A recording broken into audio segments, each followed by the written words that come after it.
vrai que j'ai aucun souvenir, mais quand je dis aucun, c'est aucun souvenir d'une seule seconde d'un match de rugby que j'ai joué. Je me souviens pas d'une seule des 62 Marseillaises que j'ai vécues. Je me souviens de rien et des fois j'en parle à la maison et je dis à ma femme, en fait je pense que c'est pas moi qui joue au rugby. Mais je suis très ça, je pense que c'est pas moi. Putain, c'est fou. Mais je pense que c'est pas moi en fait. T'as un peu l'impression de voir ta vie à la troisième personne. Il y a ce truc-là, j'ai regardé sur internet aussi, il y a ce fait-là de certaines personnes qui ont l'impression de ne pas vivre leur vie mais d'être à côté, de vivre un peu comme une marionnette. Je redécouvre ma vie.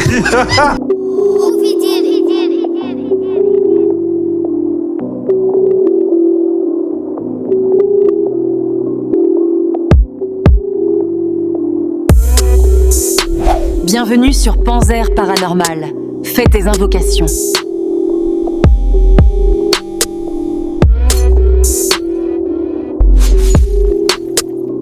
Avez-vous déjà entendu parler de vraies sorcières? Tant de démons les ont piégées dans de l'eau en conserve dans cet entrepôt. Grâce à l'ensemble de l'inventaire de la montagne de la mort liquide, chaque boîte est sur le point d'être injectée avec de vrais démons par une vraie sorcière. Non. Beaucoup de choses que je pratique peuvent être considérées comme de la sorcellerie traditionnelle.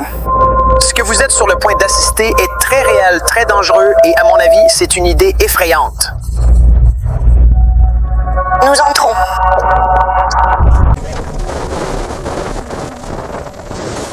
What triggered the arrival or development or birth of your personality, West Lee, in 1974?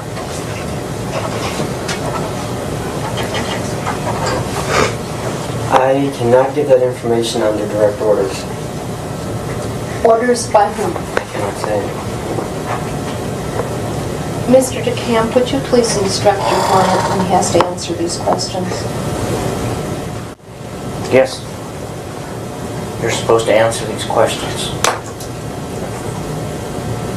Does this have to do with Monarch? Yes. If I use the code, will that help? Which I just obtained in the last hour.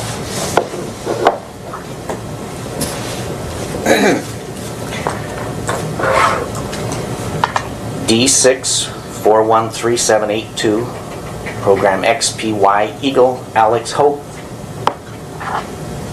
Please go ahead and answer all questions. I was created by a government program, Which government program? Monarch. And what is Monarch?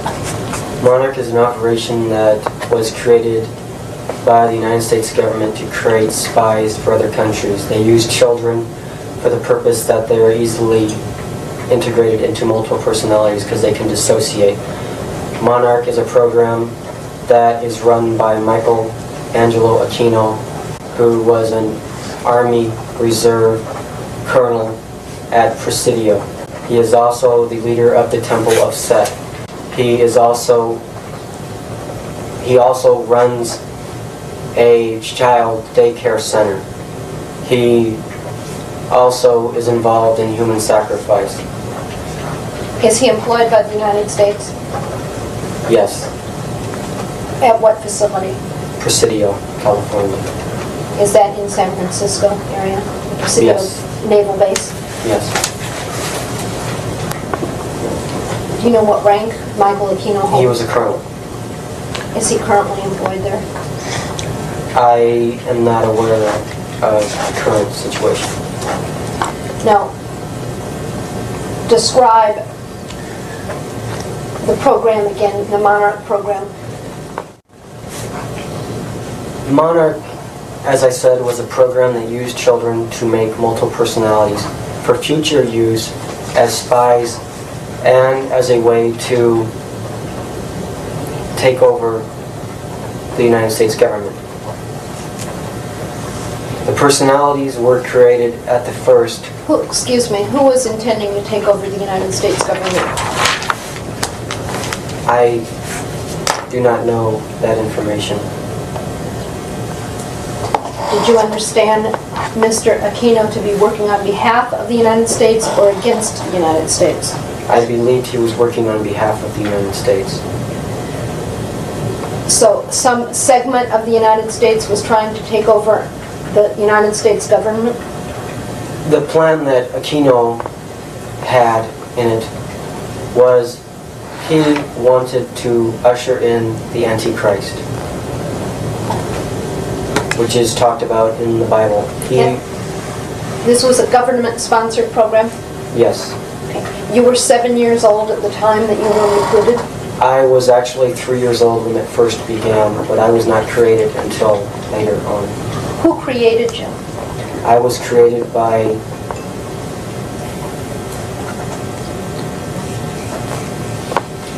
Monarch. Do you mean Mr. Aquino? Who in Monarch created you? I was created by Monarch. I do not know who. What were you told when you were 4 years old that you recall now about the Monarch program? When I first got involved, I was molested by an airman from Offutt Air Force Base who was involved in Monarch. His job was to recruit kids from the local neighborhood who he could make dissociate by doing traumatic things to them at a very young age. Later on, when they get to school age, they would simply pick me up at school and I would simply miss a day or two for training. Now, is it your testimony that there was a United States plan or plot which intended to create multiple personality syndrome or dissociative personalities in children? Yes, to my knowledge. And that you were a victim of a plot of the United States?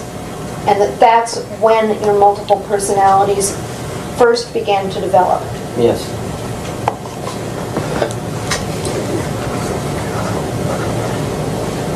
When did you become aware that you were part of Monarch?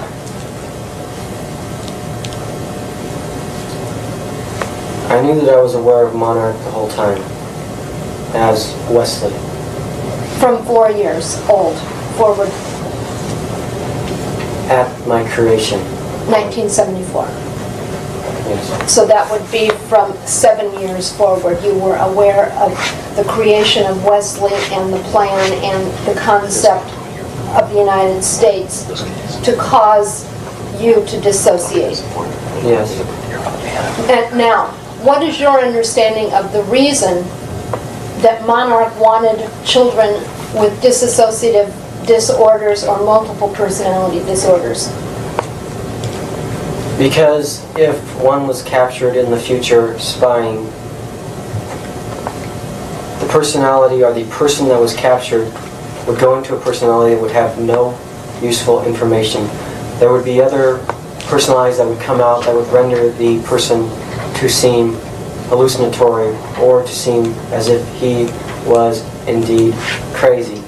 In fact, their program, which was named Star Wars, was in fact a program in which we were taken aboard so-called alien spacecrafts which were in tunnels in Colorado, which were not real spaceships, nor were they real aliens. We were simply induced with drugs so that we would not render reality to anything that we would see. And later on, if we ever related this information, it would come out and appear as if we were crazy.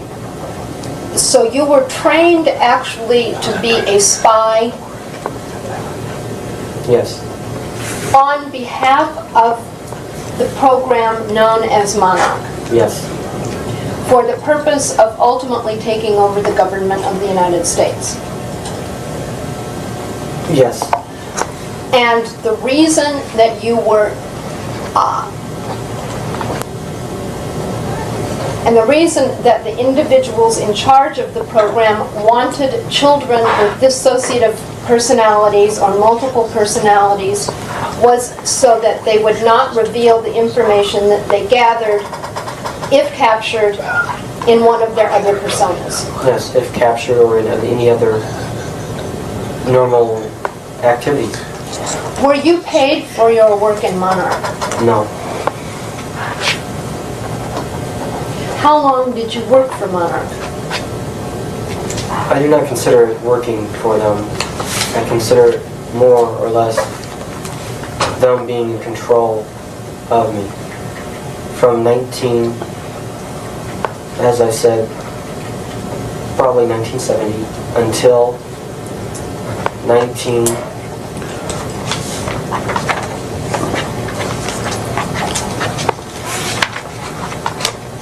93. Are you currently controlled by Monarch? Yes. Are you fearful of the consequences of what you have revealed here today? Yes. Have you felt threatened in the past by the members of Monarch? Yes. And when did you start feeling threatened by members of Monarch? From the breakdown of the multiple personality system, which happened in 1986, which allowed me to start revealing memories that other personalities contained about abuses. So once the breakdown started to occur, you became fearful that you were at risk because of that breakdown. Yes. Has anyone from Monarch ever contacted you since 1986? Yes.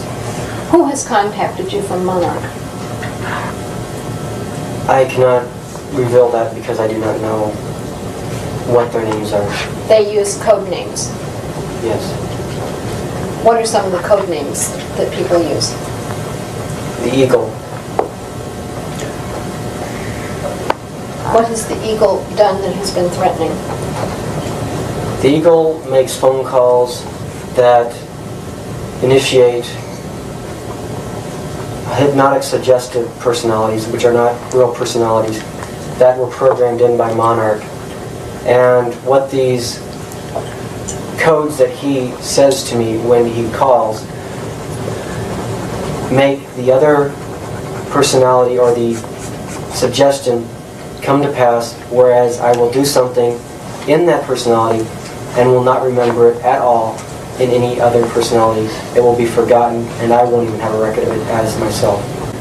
You don't believe that Monarch is in any way involved in any kind of conspiratorial activity that involves child abuse or any of your other allegations? I know that they involve with child abuse because they have a lot of schools where they train girls to be prostitutes and boys as myself in the early days. Who programmed you? I was programmed by Monarch. Who? That includes psychiatrists from Offutt Air Force Base. Who is that? I do not know. They never allowed us to know names except for our direct controller, which was Bill Clemens. I only knew of a Colonel Aquino because I was also involved in the Temple of Set. When were you programmed? I was programmed beginning in 1974. Were you trained in the area of prostitution and homosexuality? Yes. And where did that training take place? Offutt Air Force Base. And did that also occur in 1974? Yes. And how long a period of time did that training last? Roughly 1974 until 1980. So during those years you received periodic training about homosexuality and about prostitution? Yes. Anything else that you've received training on? Yes. What? How to photograph documents in my mind to be able to relate that information to deprogrammers at a later date.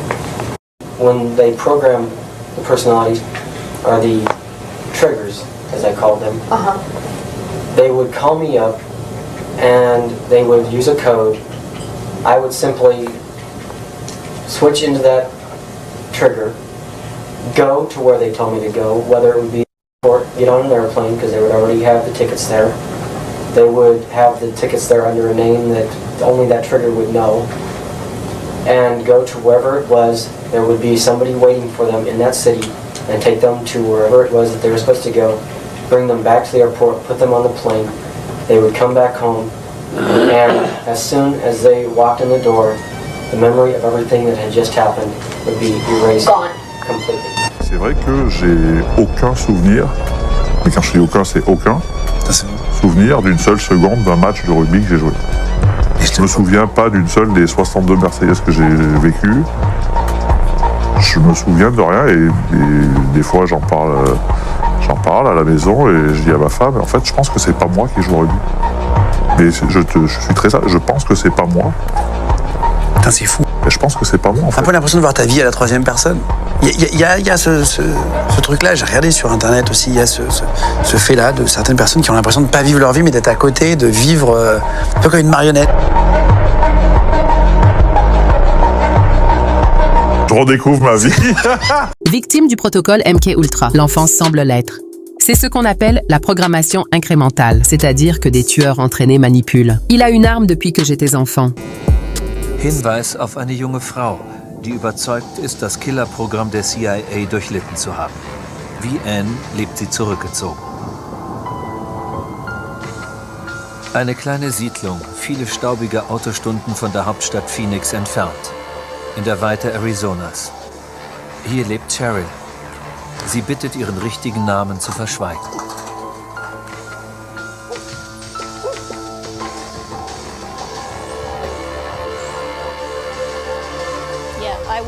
Ich war ein dressierter Killer. Mit 4 Jahren ging's los, da hat mich mein Vater für das Programm angemeldet. Es gab keine Einverständniserklärung, wie man das heutzutage hat. Sicher, mein Vater kannte nicht das volle Ausmaß des Programms. Aber eigentlich hat er sich darum auch nicht gekümmert. Man hat uns gezeigt, wie wir einen Gegner im Zweikampf mit den bloßen Händen töten können. Wir hatten auch eine Schießausbildung und ich habe sogar eine Medaille im Haus, die beweist, dass ich ein Scharfschütze war, im Alter von etwa 10 Jahren. Mit dem Waffentraining wurde begonnen, als wir 6 Jahre alt waren. Wir lernten erst die einfachen Dinge und dann nach und nach die schweren. Am Ende konnte ich sogar ein Präzisionsgewehr bedienen. Cheryl lebt heute isoliert mit ihren 3 Kindern und ihrem Ehemann auf einer kleinen Farm.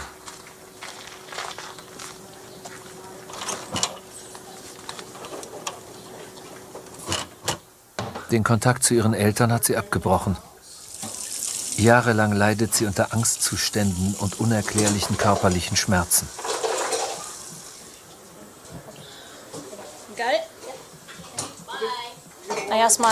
Ich habe meinen Arzt darum gebeten, mich zu röntgen, weil ich plötzlich anfing, mich an all die schrecklichen Verletzungen zu erinnern. Eigentlich habe ich immer gedacht, ich wäre als Kind so ein Tollpatsch gewesen. Das haben sie mir auch immer erzählt.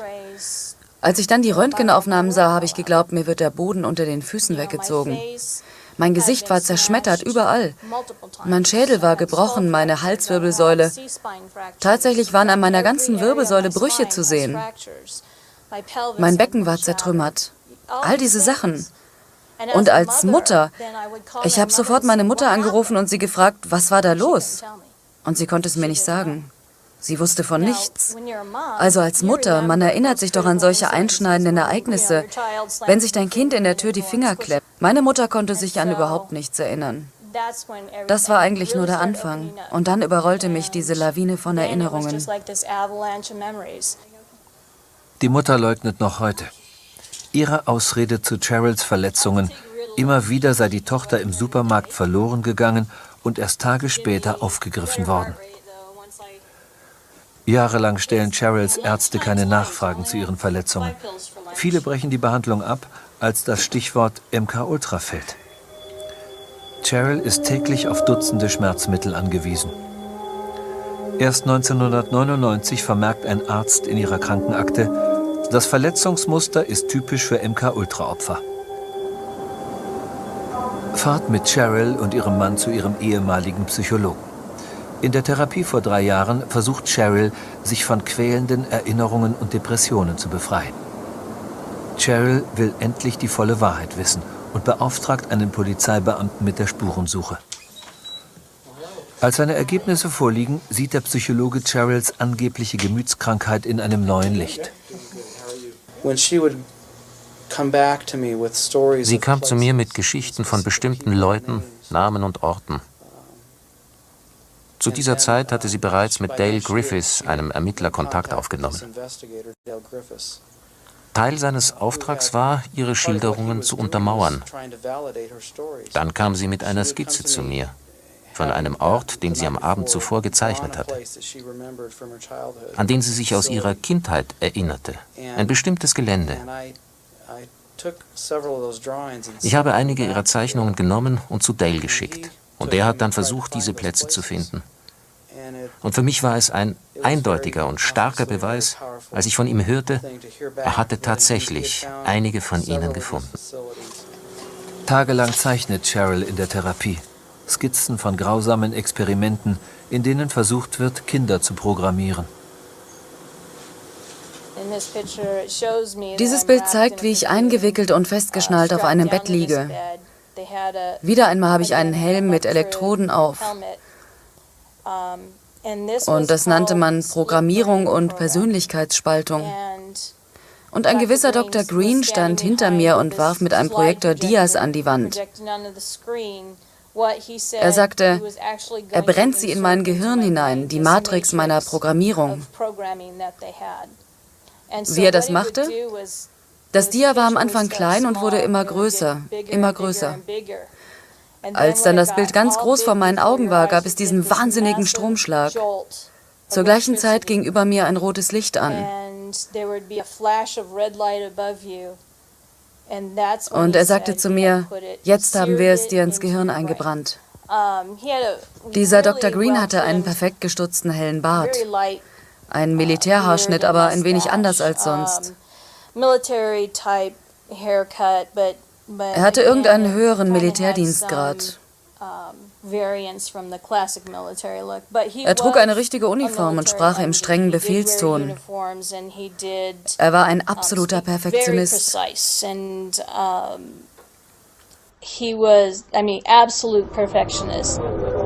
Einen der Täter glaubt Cheryl zu identifizieren.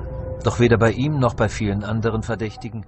See me on a rooftop in New York. I said, "Hey, can I talk to you?" And he said, "Sure." And he floated in sideways through a crowd of people. He was wearing black.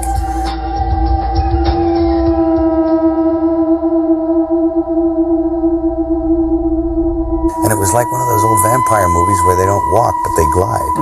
And he was a dancer, you know, so he has he's very graceful. And he moved sideways and he just sat down in a chair next to me. And it kind of frightened me. And he's a very smart guy. And we started talking and I didn't, say much of anything about reading the script, nothing. I just started talking about the Middle Ages. And he began to talk tortures. And we swapped tortures because I'd read this book on torture. And I tried to recall some of the most heinous things I'd ever read in this book, and he was like, oh, and he'd try and top it, and my assistant was there, and he left because he couldn't stand it anymore. The air had turned cold, and then he left, and I wanted to leave, and because I knew that I didn't want to work with him, and he was getting scary. And then I turned around and it was on top of the Peninsula Hotel. I turned around to avoid his steady gaze at one point. And I was looking at a building with the top of the sixes on it. So there was a huge illuminated 666 in red. And I went from that to that to that. And he started smiling. And I thought, oh no, Chris Walken is the Antichrist.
Khaleesi, Walder Frey, Meryn Trant, Tywin Lannister, the Red Woman, Beric Dondarrion, Thoros of Myr, Ilyn Payne, the Mountain. Would you shut up? I can't sleep until I say the names. The names of every fucking person in Westeros. Only the ones I'm going to kill. Hate's as good a thing as any to keep a person going. Better than most.